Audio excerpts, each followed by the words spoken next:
Hey everybody, in this video I'm gonna be showing you guys how to scan new Alight Motion QR code on iOS. So before we get started, I just want you guys to like this video and subscribe to our YouTube channel for more amazing helpful content like this. With that all being said, let's get started with today's video.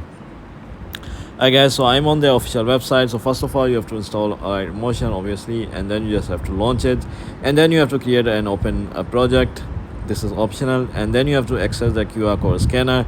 So to access the QR code scanner, tap on the plus icon located at the bottom of the screen. This will open a menu with various options. Then you just have to select scan QR code, position the QR code with the camera activated, position your device so the QR code you want to scan is within the viewfinder. Scan the QR code, follow the prompt, and that's about it. Then you just finish the task, and yeah guys, that's how you do it. If you found this video to be helpful guys, by the way, this method works for both Android and iOS devices.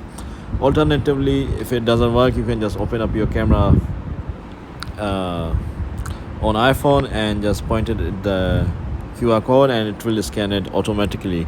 So yeah guys, that's about it. If you found this video to be helpful, then thanks for watching, and I'll see you in the next video very soon. Peace.